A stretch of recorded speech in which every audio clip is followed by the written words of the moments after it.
Tugenza ku ssuula egamba nti Omwana Muwala Mirembe. Kwagaliza okuwuliriza okulungi. Meya ye yagamba nti bo baamukukunula mu kifulukwa gye yali yeekwese n'abawala abalala nti nno okugenda okubatuusa mu mbuga gye yazunziza amaaso nga ku Najja ate okugaza erudda nga ku Mirembe. Yagamba nti basooka kutambula nga babaawukanyizza nti naye bagenda nga bebba mpola okutuusa lwe baasemberegana nti beewuunya nnyo bwe baawawamuka okugenda okwekweka nga tebalaba n'omukoffe era nti tewali na muntu mulala yenna yali atulabyeko. Bwe batyo gye bava balowooza mu buyinike bwabwe nga twabatiiriridde ne tudduka. Najja yekka yataggwamu ssuubi era ye buli kati kaseera yakalirizanga nti bajja tebayinza kutwabulira. Meeya bwe yatuuka kubataasa n'akwogerako bw'ati: tuba kye tujje tusomoka ekiryadda ne tuwulira olwogolo era ffe twalowooza okusooka nti abalabe baleekaana lwa ssanyu lya kuwangula, naye bwe twawulira okukaaba ne tulowooza nti oboolyawo abalabe basowaganye olw'omunyago kye kibalwanya. Bwe batyo abaali batukuuma kyebava batuma munnaabwe omu addeyo emabega abuuze bwe gubadde. Bwe yadda n'ategeeza banne nga bw'atalina wayinza kuyita olw'omugga Kiryadda kubanga gwanjadde era ng'akakasa nti bannaabwe abalabe yeffe nno baali babaguddemu nga babagojedde era nti gaali galya abamanyi amatereke.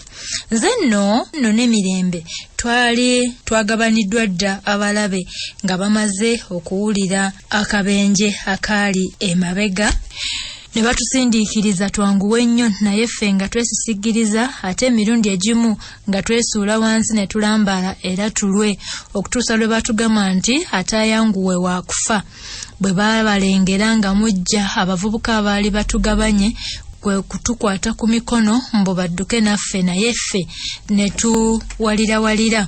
Balaba biri bityo ate nga nammwe muli kumpi kwe kutuleka ne bajja musisinkane era olukontano olwasooka tebalusumattuka. Ffe okusooka tetwamanya nti gwe n'emikolo muli mu kabinja akaakulembera, wabula twalabanga bantu bajjudde musaayi naye ng'okulwana kuli kumpi okuggwa we wagwira wansi Mikolo amalajje ayimirire wooli ng'azunze effumu Mirembe we yakulengerera era kye yava akutuukako amangu ng'okulwana kwakasirika era sibanze kumuziyiza yali ajja nga n'amafumu gakyanyooka ng'alowooza nti ofudde. Nze nno ne mugamba nti tonnafa, Mikolo kyava akulwanirira. Bwe yagiranga ne yeesika ajje anti embwa maama enkambwe ensibe wali ogirabyeko ng'eyagala okuluma omuntu agyesuddeko mazima ddala ne munno bwe yali. Naye nga nze olwebajjo nywezezza nga ne Najja bwannyambako era olutalo okuggwa lwansala ku mugwa. Kati bwe twamala okukuŋŋaanya abawambe ne tukuba akakiiko ne tuteesa bino. Twateesa nti okwokya ebyokulwanyisa eby'abalabe byonna wabula ebitonotono bye twafuula eby'ekijjukizo. Ne tuteesa ekyokubiri nti abalabe abalamulamu beetikke ab'ebiwundu abaffe babatwale ku mbuga eya Pyati. Ne tuteesa ekyokusatu nti abalabe babiri abalamu bagende mu byalo by'ewaabwe baleeteyo ku bantu baddukire abantu baabwe ab'ebiwundu oba nga baagala. By'ebintu bisatu bye twateesa era bwe twaviirawo nga tewannaba weeri n'omu alitinda kuddukira mu luli bwa Mufumite. Omululi teguba mange yafumba ngedde ebyennyanja n'atuga buli omu agenda kulya mu luli. Ng'omanyi ogenda kulya kyennyanja kiramba mu luli. Tuba tukyali awo twetegeka okulaga embuga, Mikolo n'ajja ng'asaatuuka n'amameeme nga gamukubagana ava mu bawambe gye yali asattirira obwedda. Konze ate kiki? awo nantegeeza nga bw'alabye omuwala mu bawambe afaananira ddala k'omunaku no kannyinaabwe ke baaleka eri gye baava gwe yatandika n'ekitabo kino nga tutandika. Baana bano okusenga ow'omukulu ono Pyati Sololo baali balina gye bavudde ewaabwe gye baali babeera ne balekayo akawala kano kak'omunaku ne kagamba siba kuba mukazi nange nandigenze nammwe. Akawala kano ke baalekayo kati Mikolo ajja agamba nti akawala kano nkalabye ndabidde ddala k'omunaku atalina we yamuleka mu kufaanagana n'akatono era nti bw'amutunuulidde n'oli n'amusimba eriiso nga gw'amanyi. Nze kwe kumubuuza ate abawala gye bavudde okujja okwetabika mu bawambe kiki? Kuba ebirowoozo byange byali byabavuddeko dda newankubadde nga nali nategeezeddwako dda nga bwe waliwo abakazi n'abawala abakukunuddwa mu lukakaba mwe babadde beekukumye. Nayongera okumubuuza ekyamugaana okumubuuza erinnya lye. Awo ne mulagira amutumyeyo bamuleete. Naye ng'emmeeme yange muli emusekerera nga ndowooza nti amaaso ge gamulimbye. Gwani ayinza okulowooza nti k'omunaku asangibwa mu byalo bya Ndodooti ate ne tubanga ffe tumunyaga? Kazi simanyi nti Namugereka yateeseteese essanyu ly'obuwanguzi bwaffe lineme kubaako we ligwira lubege. Munnange wayitawo akaseera katono ne tulengera omuwala gy'akaaba ng'akiisa omukono mu maaso ate omulala nga gukwatiddwa omutabaazi. Bwe yatuusibwa bwe tuli n'afukamira awo amatiitiiri ng'akotesa omutwe akaaba. Bwe namwetegereza nga ndaba ye mwana w'obaffe bambi ddala, naye olw'okwagala okumalirawo ddala okubuusabuusa kwe kumuyita nti k'omunaku. Okwandibadde okuyitaba yamaguka bumagusi bwe yabbulula amaaso n'antunuulira, amaaso g'omwoyo gwe ne gazibuka n'alaba ng'amuyise yenze ddala. Kwe kumasula eri omukono gw'omutabaazi ogwali gumukutte n'ajjangwira wansi we nnali ntudde n'anvumbagira ng'eno bw'alira amaziga bw'awuukeera era bw'agamba nti omwana w'omuntu maama azaawuse. Bwe namwetakkuluzaako ne nsaba Mikolo amutwale wali okumpi ne bammeeya naye akuumirwawo era akuumibwe bulungi. Bwe twali tugabana omunyago nze k'omunaku gwe nagabanayo. Oluvanyuma nga tuteredde k'omunaku yatunyumiza ebyamufaako okuva lwe twayawukana luli ne bwe yatuuka mu byalo bya Ndodooti n'okuzaawuka. Yagamba nti bwe twamala okuggweerayo ku luli lwe twatambula olwo nga tuva mu maka ga kitaffe, agamba nti bwe twaggweerayo ku luli lwe twabula yayingiranga amaziga gamuyitamu. Nnyaffe Nasaza yamubuuza obanga tugendedde ddala. Bwe yategeera nga tugendedde ddala yamusisiitiza ebigambo ng'amugumya ng'amugamba awonge buwonzi tutuuke Mirembe yonna gye tulaze tufuneyo obubuddamu era nti ye omukadde yali akakasa nti luliba lumu ne tukyusa obuufu okunona mwannyinaffe ono k'omunaku. Nti nno newankubadde omukulu yayogeranga ebyo byonna okumugumya naye nga ye muli mweraliikirivu ku lulwe ne ku lwaffe. Yatutegeeza nti wayitawo ennaku nga ziizo kitaffe kijjo n'adda era bwe baamubuulira eby'okubula kwaffe ne yeecwacwana nnyo era nga kirabika nti waliwo omuntu eyali amuseetuliddeko nga tannatuuka ensonga eyavaako okubula kwaffe. Mu kwecwacwana okwo mwe yasibirako kaddulubaale emigugu. Kino kyaleetera abaali batukyaye okutuuma essungu n'empalana yaabwe ku k'omunaku nga balowooza nti yabalimirira eri kitaffe. Enjala gye baatuuma erinnya tekozza magumba eba ekedde nawookeera w'endwadde y'ekiddukano ate neegwa mu nsi era muno kitaffe kijjo ne nnyaffe Nasaza mwe baafiira bambi era ne balekako omunaku ng'aziyonka butaaba. Ezo nno ennaku.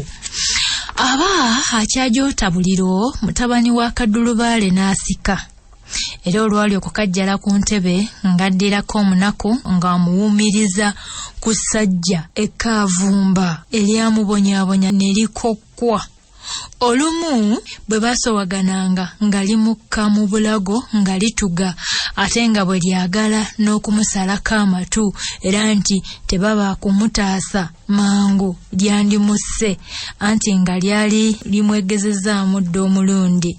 Yalaba bituusaawo olw'eseebungululako bw'ati teyadda n'akyenkya. Nakyalo ono bambi abula kyokka nga tamanyi na gy'alaga. Bannange ennaku y'abakazi bedda. Bana abasajja bedda babonyaabonyanga abakazi nga babatyoboola. Ng'amaze ennaku 2 zigenda zimuwuzuumya zityo mukazi wattu kwe kusisinkana n'omusajja eyamuwuuya. Ekigambo ekyo wali okiwuliddeko okuwuuya. N'amuzaayiza ddala. Baalegguka okumala amazooba nga gaago okutuusa lwe bagguka mu byalo bya Ndodooti eyali amaka g'omusajja eyamuwuuya. Mu kutunyumiza ebyentiisa n'ennaku byalaba ng'ebyaffe byali biwero era nga bo baayita mu makubo malala okugguka ewa Ndodooti. Omusajja oyo naye yabonyaabonya nnyo omunaku era bwe yagiranga n'amulangira nga bwe yalondwa emmombo ze era eggege eriweddeko amazzi. Koze eggege eriweddeko amazzi si ye mmome. Engege ekubiddwa ejjengo nedda ettale eyo gye bayita emmome. Kati ono omusajja ebyo bye yalangiranga omwana ono. Era nti luliba lumu emimwa n'amatu ne bigwa anti nga tewali alimumubuuza. Munnange bwe batyo nga bamaze okwandodooti ekiseera k'omunaku yawuliranga bba ne banne nga bawera enkolokooto nga bwe bagenda okwekokoolera namunkukumbo w'ebintu lwe balirumba pyati. Booyo yali musajja muzira era nga banne bamwesiganga buvune kyokka ng'atyoboola era nga anaanuula nnyo ejje ly'abawankula. Buli lwe yalyogerangako anti ng'aliyita ejje ly'abakacyaka obwacyaka oba emiyeeye era nti olulitukubamu effumu nga tunyaama. Nti nno newankubadde nga bino byonna yabiwuliranga naye nga teyalootako n'omulundi n'ogumu nti ffe twenyigidde mu ggye lya Pyat Sololo. Ye nga ayinza kusuubira atya nti n'eyo ku nkunzi y'ensi tutuukayo. Munnange olunaku lwe yazaawukirako yalulombojja bw'ati. Olw'eggulo tumale tunyagibwe enkeera musajja nnyinimu yalumala mu kuteesa kafubo ne banne bwe yadda n'atutegeeza nga mwekabu. Tukakiva mu kwekaba nga yeekabye ng'enkya ejje lyabwe bwe lijja okugenda okwoleka mu maaso g'omwami alabe oba nga lifufuggaza amakunsu ga Pyate singa geekolera ne ganaawuuka ewaabwe waago okumwekongolobojjako. Yayogeranga ebyo Sempala nga tamanyi nti Walumbe ali ku luggi amuliima. Mu ttumbi nnyinimu yawa amatuka mu nju n'agenda. Obudde bwe bwakya nga tugenda kukunsa mmimbi. Akasana bwe kaakaza nga n'emmimbi ziweze ne tugenda eri bannaffe tukkirire mu kibira okutyaba enku nga bwe twali tulagaanye. Omanyi twagendanga guduula. Saagala duula naye nagana agaduula mbu tuleme okutya ennyo mu kibira twagendanga guduula. Luno oba yali kinaawozi ki eyatuwujja anti kumpi ffenna mu kyalo kataatu ggweyo. Munnange nga tuserengeta mu kibira nga tutaaba nku tuba tuli eyo tukulongola ensekese nga n'obulali buyita kuli kwe kubulira olwogolo n'akavuvuŋŋano. Tetwabisaako nnyo mwoyo era nga tulowooza nti tuli wala n'ekkubo. Naye tugenda okuwulira nga waliwo abakuba akaayo okumpi ddala we twali. Twatandika okumaga n'okupapa era wano munnaffe omu we yayeeyiza amagezi ag'okwekweka kyazira kukijja mu kamwa nga tusensera mu lukakaba lwa luzibaziba nga tukukuma. Ffenna nno wamu kipooli tuba tuli awo tulowooza nga bwe twekukumya awakwafu aweekusifu ennyago n'engabo binaatutaliza kuba okusinziira ku kukaaba kw'abafumite okugobongotana kw'engabo n'amafumu twali tutegedde nga bwe bwagayegayedda. Mu kiseera kino bwakedde mpulira kwe kwekomerera mugga ly'omuwala eyali alwadde ensalika ng'agitaddeko eddagala asibizzaawo enjoka y'ekyayi ajja apipira nnyini naye abundaale we tuli. Bwe yatema omulanga nti nfudde nnyabo nagenda okulaba ng'olukakaba lwonna luyuuguuma okugenda okutemya tuti emirundi ebiri ng'abatabaazi bajoobaanya ensanke batukukunuddeyo dda tuli banyage. Munnange olwo nga tutandika kugasaza bibatu ate agafa ag'ekikazi togamanyi galwawo okujja.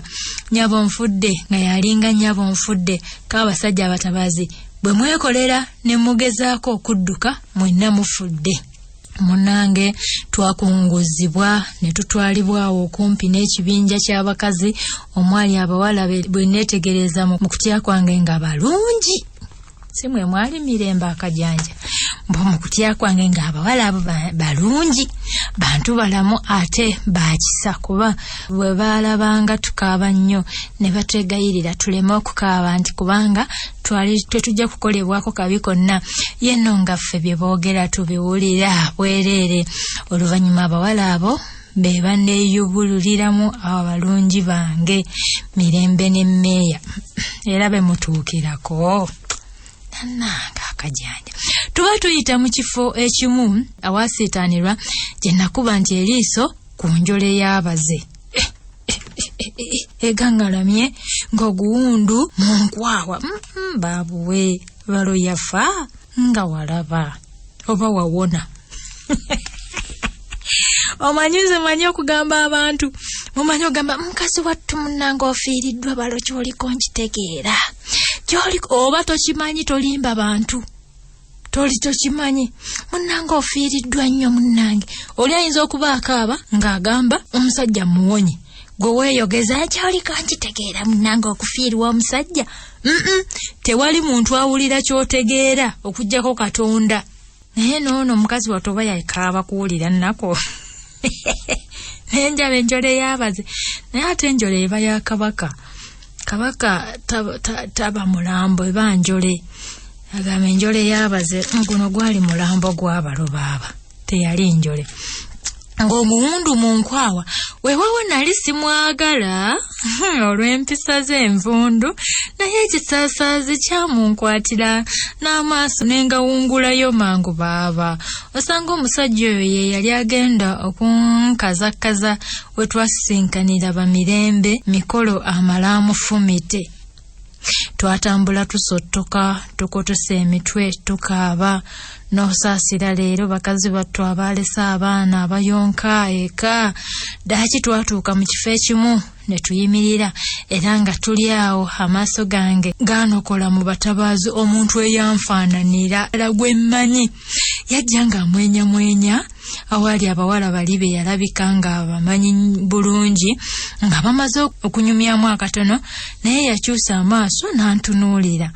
Gaamuloopa nno ng'alinga mmanyi naye atayagala kukiraga.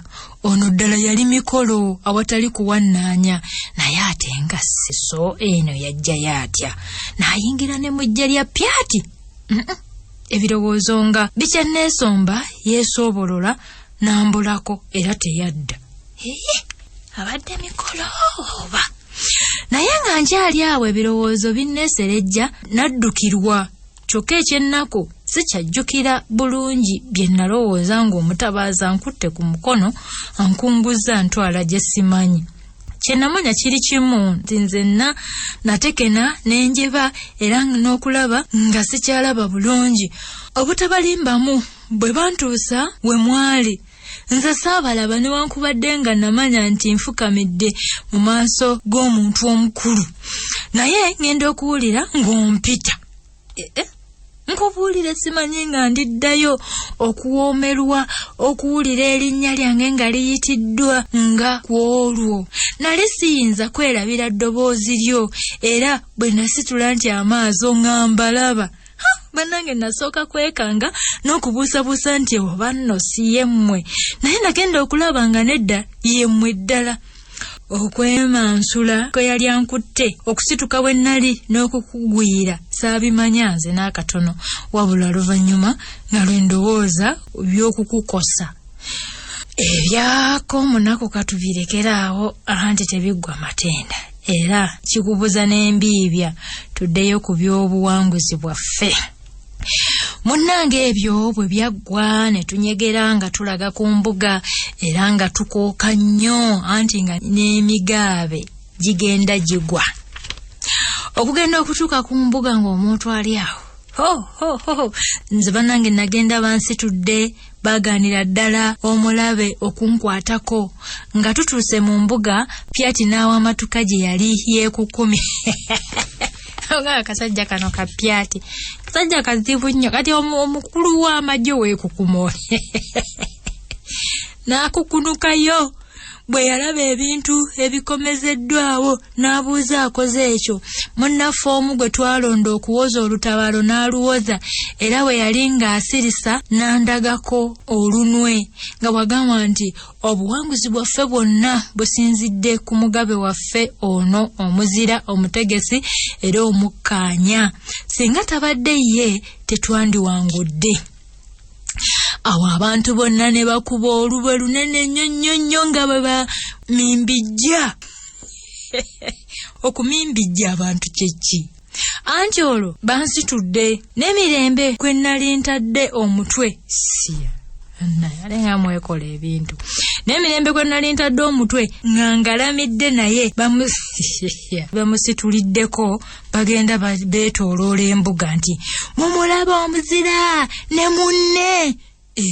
Nakanda kugezaako kubategeeza nga bwe sisaanidde kitiibwa ekyo, olw'okubanga waaliwo bangi abaakola ebyobuzira okusinga nga tebabiwulira, bongera kusaakaanya busaakaanya. Bwe ntyo nno munnange nga mmala gasiriika. Wali tobyagala, omuntu atayagala lusuusuuto yaani mu nsi muno. Nze saagala lusuusuuto, saagala nnyo mukwano gwa lusuusuuto, njagala n'oyogera ekigambo nga abasuusuutira ddala baabano ne munne, era munnange baabano.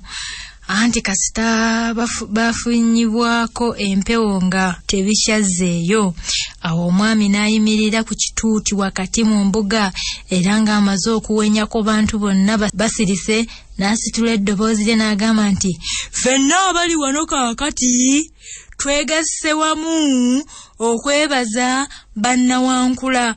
Ekikolwa eky'obuzira kino kye balaze leero tekibangawo mu byafaayo byaffe, era abajjwa n'abazzukulu baffe banaakijjukiranga, naffe ab'omulembe guno kirituweesa ekitiibwa.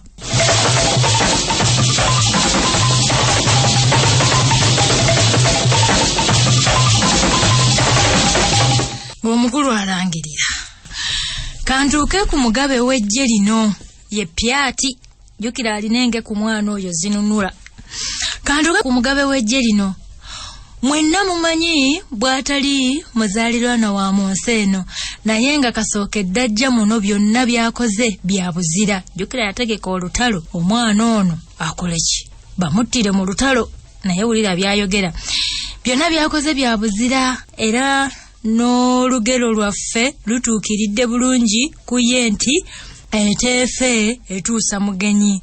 Omuntu omuzira ono asaana kwebazibwa, era nze okwandibadde ng'okwebaza kwange mu kiseera kya kaakano, newankubadde nja kwongera okumwebaza oluvannyuma, muwa era mukkiriza okuwasa muwala wange Mirembe gwe ndowooza nti ajja kumusanyusa.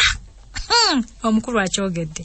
Embaga eribaawo nga ssuuse, era bawankula abalala bonna buli omu nja kumuwa omuwala. Tufudde maama. Era n'abo abafiiriddwa batabani baabwe buli omu nja kumuwa endobolo. Nsiza zino miliyoni 5 zempulira bagabanga wali wagize. Awo abantu bonna ne boogerera waggulu nti oyogedde ssebo, awo baaba munnange bwe twamala okuwera mu maaso g'omwami era n'okusikibwa mu mikono, abantu ne bansitula nzireyo ewaffe. Mbangenda Kagulu najja, jjukira Kagulu ye mwana w'omwami oli, najja ng'amaze okunjozayoza n'okunsaasira obulumi, n'aŋŋamba nti mazima ddala Mirembe akusaanidde omutwale kubanga okoze ebyobuzira bingi, ate akwagala nnyo, naye nno ssebo nkusaba era nkwegayirira onsonyiwa ebibi byonna bye nakukola. Gundi ono nga yalina omutima. Konze nti saba Mirembe bw'anaakusonyiwa nange nga nkusonyiwa. Yali tannaba na kumwetondera nga Mirembe yamugambye dda nti tukusonyiye, naye bambi nasaalirwa nnyo. Abaana ba Pyati abasatu abattirwa mu lutalo. Pyati nga yalina abaana bangi. Tulabye mu kitabo kino Pyati azze afiirwa abaana mu ngeri ate ey'ekyeyonoonero. Ono n'afiira wano, bali bafiira mu mannyanja, amazzi g'ennyanja, bano baafa biki? Munnange okutuuka eka twasanga kiri mu twali ku migamba era nga akikijjana bukikijjanyi olw'ebiwundu bye yatuusibwako. Kyokka yatusanyukira nnyo era n'atusika mu mikono nga tugenze mu kayumba kaffe era nga Mikolo amaze okunnyunga omukono kubanga yali mukyondwa. Mukyondwa kakati siibe bano ab'engabi abayunzi, yali mukyondwa. Mirembe najja n'antuula awo emitwetwe, yassa ekikko we n'agamba nti kasi tewakyali nkonge wakati waffe okuggyako obuvuno n'ekiwundu. Omwana w'omuntu yeesiimye bannange ate amaziga ne gamuyunguka. Bane muwala ono yali akaaba. Mu kaseera ako meeya mwe yamuyitira n'afuluma.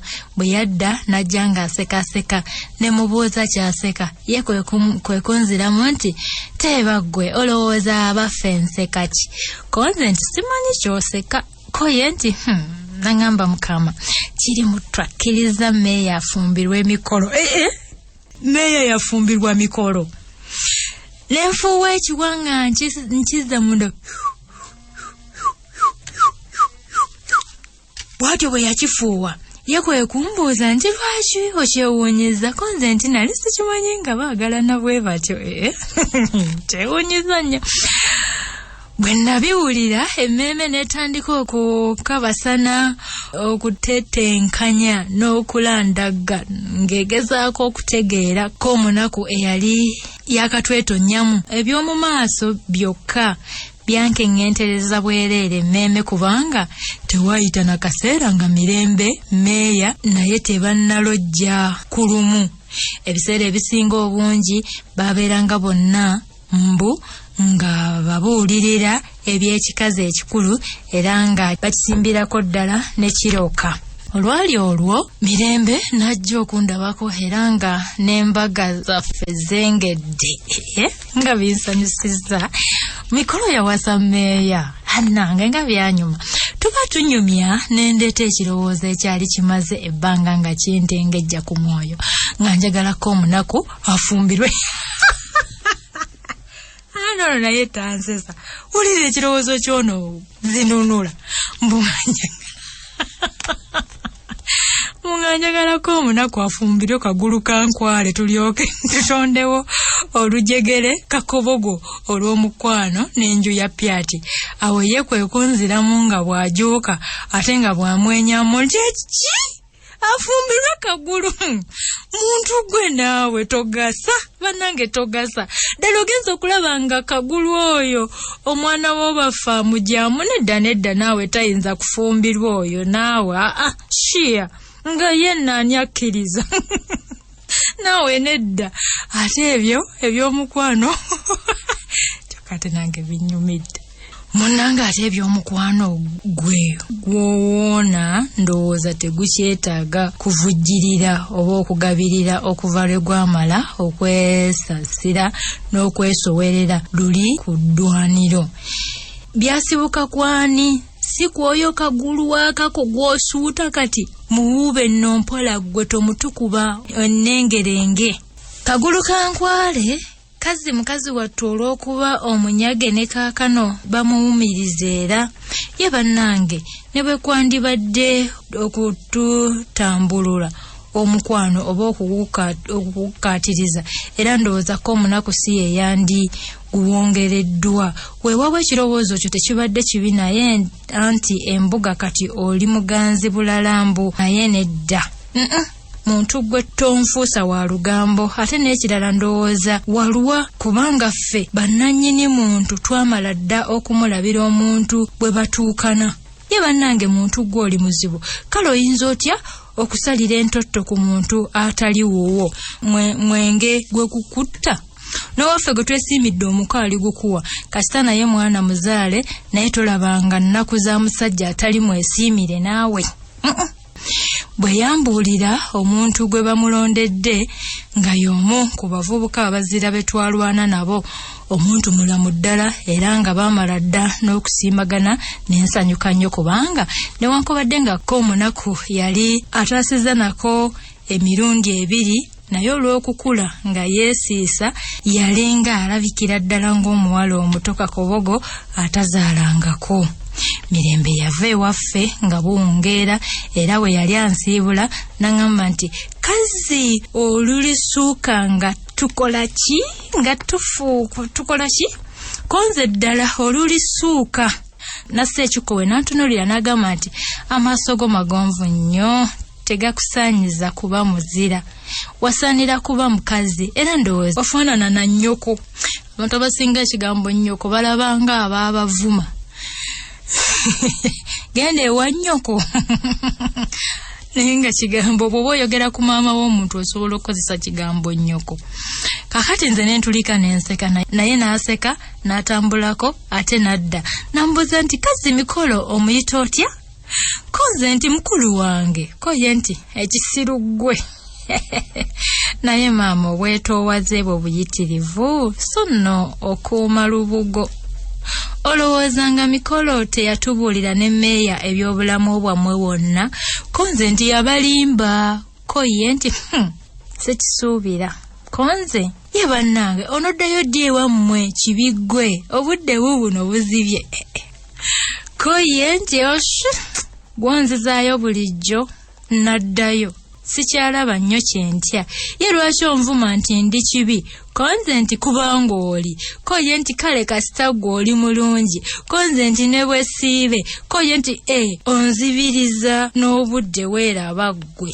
Nentulika nenseka n'aŋŋamba nti kale nsekerera ggwe nange oli nsanga konze nti nga ggwe owungula ku kitaba ky'ebussi nansekerera nange bwentyo n'agenda nze bwe nagwawo ne ndoota nga nnyimba. Ekitabo nkimaze ekya Zinunula annange kigweredde mu bitiibwa.